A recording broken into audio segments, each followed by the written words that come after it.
Hej, hej. Find din yndlingssædepude frem og skynd dig at komme herhen og sætte dig. For i dag skal vi høre historien om det ældgamle spøgelse, Viggo Skræmmelagen. Viggo bor på en faldefærdig spøgelsesborg, som en smart i en fart ejendomsmægler hr. Jan gerne vil købe og lave om til et luksushotel med minigolfbane.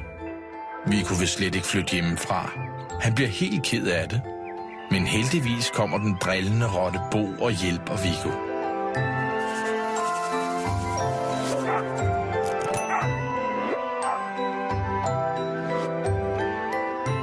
Historien om Viggo Skræmmelagen har min ven Shane fundet på. Han er nemlig legeopfinder. Og hver dag, når Shane og hans bedste ven Jakob går tur, finder de skrammel og sjove ting og sager, som du, jeg og alle de andre har smidt ud. Dagens fund bliver puttet i en stor sæk og taget med hjem. Herinde i Shane og Jakobs legehus bliver der leget og fortalt historier hver eneste dag. Shane smider aldrig noget ud og rydder aldrig op. På hans arbejdsbord flyder det med ting i tanken, som Shane bruger, når han finder på. For både Jakob og Shane og deres venner, som hver dag kigger forbi, elsker at finde på lege. Og du kan tro, det smitter. Lad os slå ørerne ud, sætte øjnene på stilke, for nu begynder Shanes verden. Du glæder dig til at se, hvad vi har i sækken, Jakob, hva'? Se en masse tivoli-balloner. Hov, den lille der, den skal jeg have. Det er, hvor de svæver fint, hva'? Hvad ellers tror du svæver? Det gør jo spøgelser. Tror du på spøgelser, Jakob? Ja, hov, pas på den lille. For jeg vil jo lave et spøgelse her. Hvor tror du, der spøger hen? Jeg tror, jeg ved et sted, det spøger. Det gør det herhen. Det tror jeg, det gør der. Se, det har jeg jo malet til i dag. Og det er en mystisk mørk skov. Og i den skoven, der bor spøgelset. Skal vi ikke gå op på arbejdsbordet og kigge på, hvordan spøgelset skal se ud? Kom.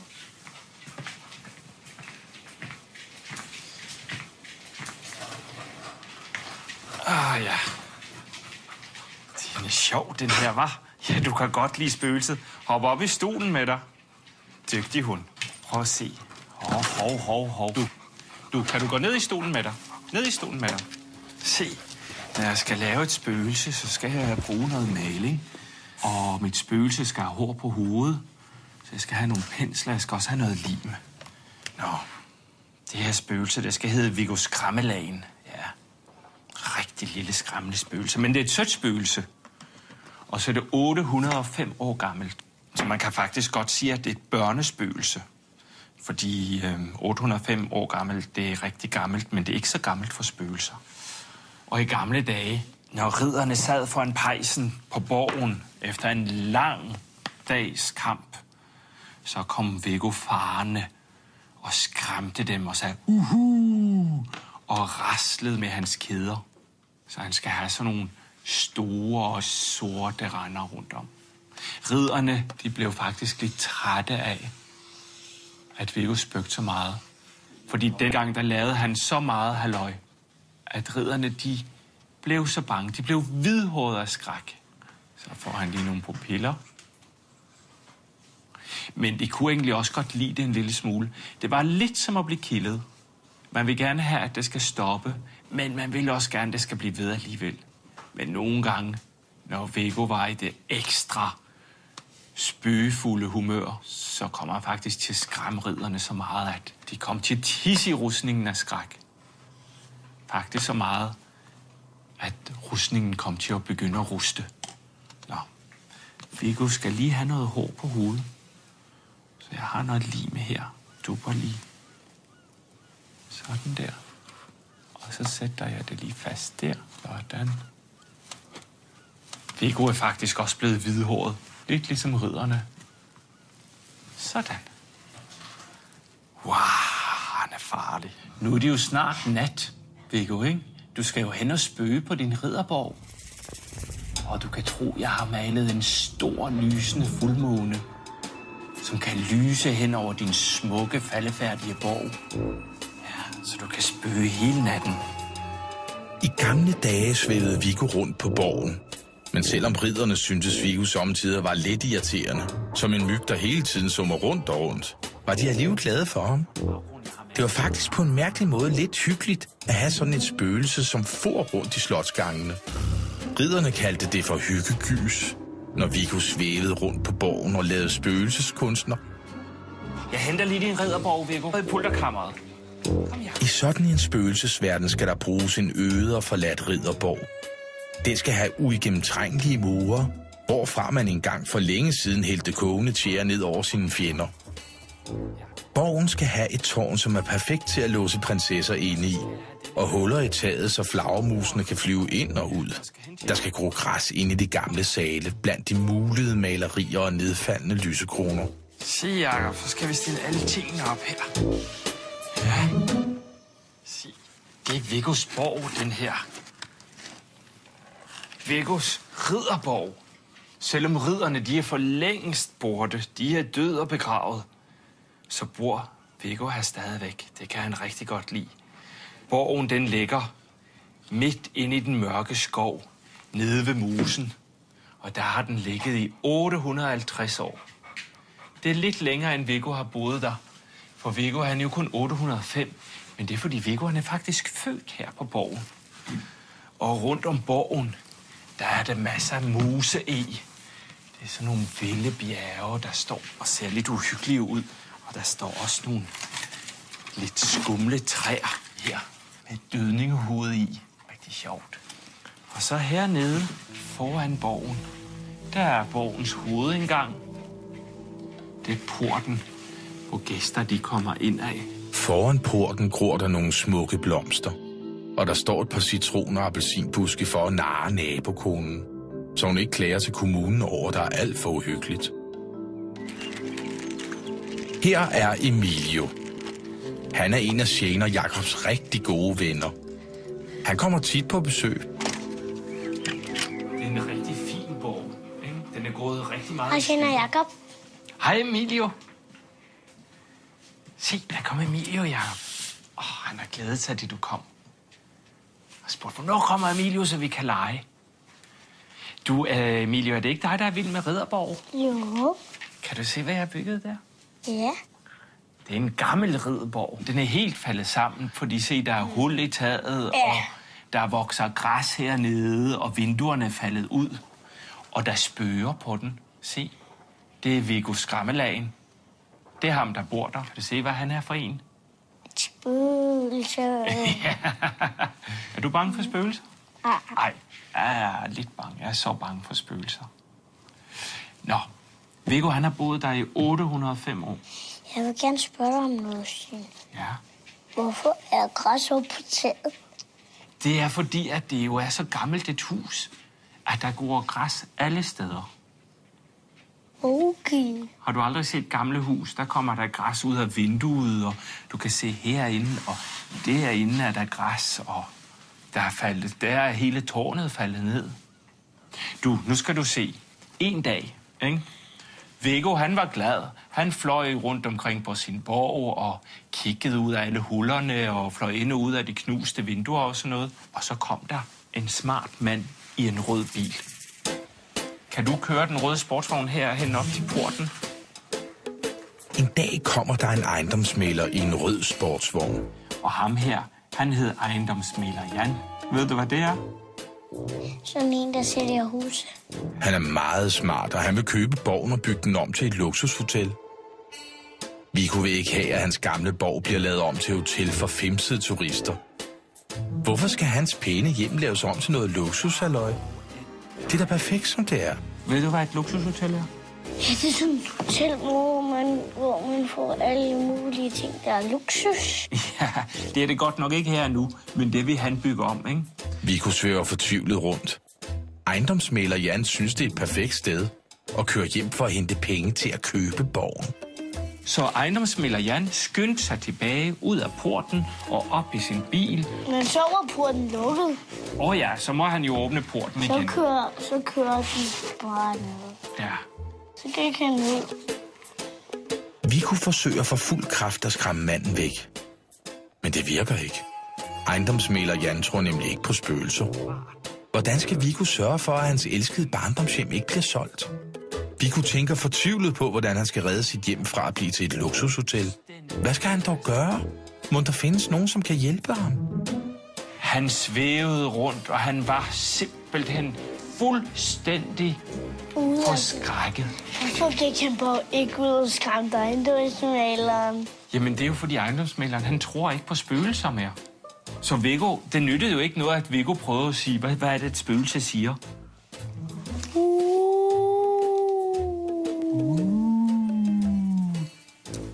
Det var ejendomsmæleren iskold over. Han satte det bare vinden. Så hvad hvis du og jeg hjælper Viggo og bygger noget til ham, som ejendomsmæleren er bange for, så vi kan skræmme ham væk?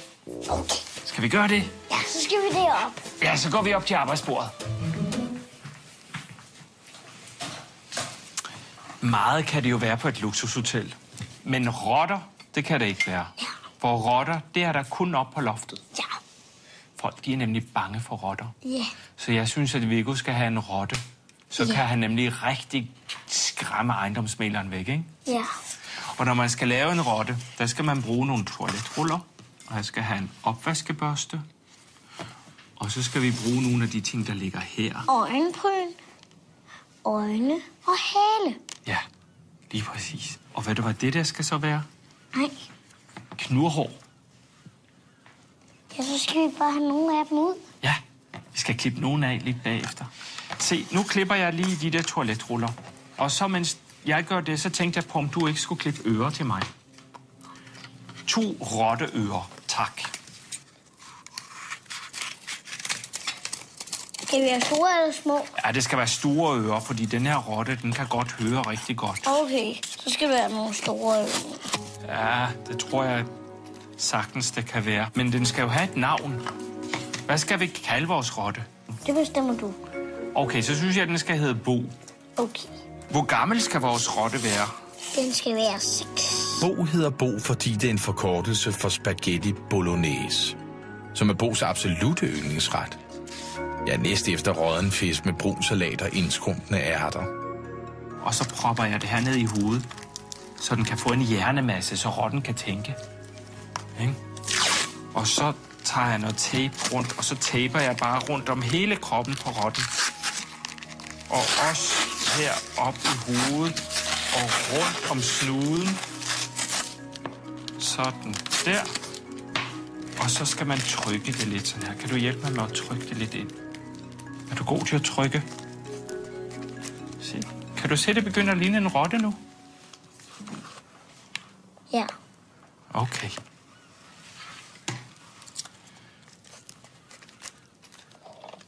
Se, rotter, de ruder jo altid rundt i skraldespanden.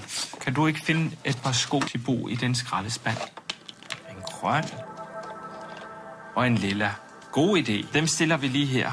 Og så skal vi lige give Bo nogle øjne på, ikke? Bo elsker at drille ligesom Viggo. Og det er derfor, de bliver bedste venner. Og nogle gange, når Bo keder sig, så suser han rundt på gader og stræder i sine hyttesko og får folk til at hoppe og hyle. Sådan der. Og sådan der. Se, mens de her arme lige tørrer, kan du ikke finde en god rottefarvet maling til mig? Så vi skal male med den. Der er lige 2 gode af dem. 3. Okay, men du vælger lige en, hvad du synes er bedst. Vi kan vælge den her. Eller den her. Eller den her. Fordi den skal være brun. Ja. Er rotter, er de ikke grå? En af de brune, synes jeg. Okay, så synes jeg, vi skal tage den store. Kan vi stikke vores pensel dernede i? Ja, præcis. Sådan. Se, vi skal male hele rotten. Bare ikke øjnene. Nogle rotter er grå og bor på støvede lofter, mens andre er brune og bor i kloakker. Bo er en af de brune kloakrotter, og derfor er det sikkert at vidste, at han ikke lugter særlig godt. Så jeg limer lige en næse på ham. Den her, han har den flotteste pinke næse, fordi Bo, han kan nemlig lugte rigtig godt. Ja. Og ved du hvad? Han skal også have 2 skarpe fortænder, så kan du ikke klippe dem. Og så giver jeg ham nogle knurhår på imens. Klipper lige af den her opvaskebørste. Her er der en af dem. Øj, den er rigtig spids, den tand, var. Så limer jeg lige knurhår på her. Sådan der. Hvordan lyder det, når en rotte den knurrer? Synes jeg. Den væser sådan. Prøv lige igen. Her er der en til. Super godt. Det er de 2 fortænder. Så skal de nok blive rigtig bange. Alle dem, der møder rotten, ikke? Bo har store øjne, så han kan se godt i mørke. Hans knurrehår dirrer, når han råber og viser sine skarpe tænder, så han kan gnave sig igennem skidt og kanel. Så fik jeg den klippet. Ja, den er rigtig tyk, så rotten kan spænde ben for folk, som kommer gående. Se. Så limer jeg den på der. Hvor er tænderne? Der er tænderne.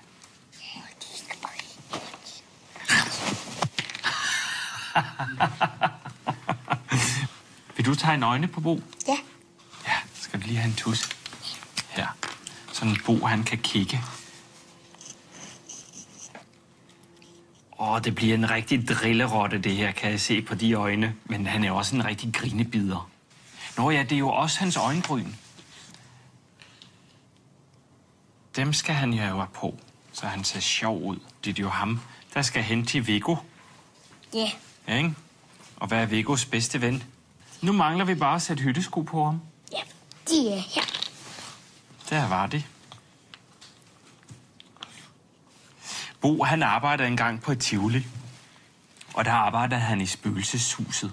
Du ved, hvor der kørte sådan et tog rundt ind i et hus og skræmte folk. Så Bo, han kender alle spøgelsestrik i hele verden. Alle mulige skræmmetricks. Og inde på mit pulterkammer, der har jeg en skræmmekiste stående. Fyldt med sjove og lidt farlige ting. Okay. Kan du gå ind og finde den til mig? Ja, det skal jeg nok. Så gør jeg ham lige færdig her.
Det er lige præcis den. Prøv at se, jeg har sat sko på. Se, nu skal vi have skræmmekisten og bruge hen til Viggo. Men vi skal lige have sådan en lommelygt her, fordi der er blevet nat hen hos Viggo. Se, min virker. Virker din også? Ja. Super. Så lad os gå hen. Jeg lyser lige foran på vejen, så man kan se, hvor vi går, ikke? Se herhen. Der er Viggo. Ja, der er Viggo. Der er Viggo. Hej, Viggo. Hej, Viggo. Se, her er din nye ven. Han hedder Bo. Goddag. Se, der gav det hinanden et knus. Ja. Jeg sætter lige Bo her, ikke? Så åbner jeg kisten. Ja. Sådan. Wow, se. En giftig edderkop. Wow. Skal den ikke være herovre på taget? Jo. Den sætter jeg lige der. Nej, jeg ved godt, hvor den skal være. Okay. Hele vejen deroppe. Helt deroppe? Ja. Ja. Sådan. Ja. Og nogle skeletter. De skal hænge rundt omkring. Der hænger et skelet her. Jeg har en god en. Prøv at sætte den derovre ved hullet i taget. Sådan der. Nej, lidt længere nu, så den hænger lige der, ja. Sådan der. Ja, skal jeg hænge den også? Ja, den skal være der. Den hænger herhen. Hvad den hang her bag? Ja. Det ser meget sejt ud. Sådan der. Se en død dame. Ja, det er en nonne. Foran ridderborgen skal der ligge en kirkegård. For det giver altså en rigtig klam hyggegyserstemning. På kirkegården står der gamle mosgroede statuer og stenstøtter med navne på de døde ridder, der ligger der. Og der er lige gravet et hul, hvor nonnen i kisten skal begraves. Det er det hul, hvor nonnen skal begraves ned i. Og se, nu laver vi lige en grav til her. Så sidder der nogen, så skal jeg have alle frøerne. Det er giftfrøer, og så står der lige en gravsten der. Frøerne skal bevogte indgangen. Sætter frøerne lige herude. Så der er lige nogle farlige giftbiller herhen. Nogle, der også kommer kravlende ned for at møde ejendomsmæleren. Prøv at se der. Det er rigtig flot. Jeg har lavet en hel pyramide af dem. Når de spytter, så laver de en kæmpe spytklat, og så ryger den bare lige ind på ejendomsmæleren. Det tror jeg ikke, ejendomsmæleren synes er særlig sjov. Se, jeg tror, det er Bo, der har piftet. Kan du pifte? Nej. Det kan jeg heller ikke, men det er så noget, har Bo gjort. Og så kommer de kravlende, alle de her edderkopper og biller og frøer. De kommer kravlende ud fra skoven, for de skal være med til at hjælpe Bo og Viggo og skræmme ejendomsmæleren. Og så kommer Bo lige herhen, og så kigger han, og man kan se ejendomsmæleren. Er han på vej? Nej, han er her ikke nu, råber han til Viggo. Råb lige så snart han kommer. Ja, det skal jeg nok. Se, så kan han lige stå der. Kan lige stå der og lure. Se, nu er vi klar til, at ejendomsmæleren kan komme. Kan du ikke lige hente ham? Han er lige derovre. Ja, han er lige der. Den smarte ejendomsmægler Jan kom tilbage til borgen for at se på den en sidste gang, inden han skulle købe den. Men da han så alle de løjer, som Viggo og Bo havde fundet på, skeletterne, der raskede med deres døde knogler, hver gang den mindste vind for forbi, og kirkegården, der spredte en rådden duft af død. Bo viste tænder og vislede med halen. Viggo råbte, og selvom Jan var smart i en fart og ikke troede på spøgelser, turde han nu slet ikke være på borgen. Han skyndte sig væk, mens frøerne sendte en regn af slimede spytklatter efter ham. Viggo og Bo lå og glædede sig over, at Viggo nu ikke skulle flytte. Så husk, hvis du møder et sødt børnespøgelse og en barnlig lille rotte, så vent dig bare det værste.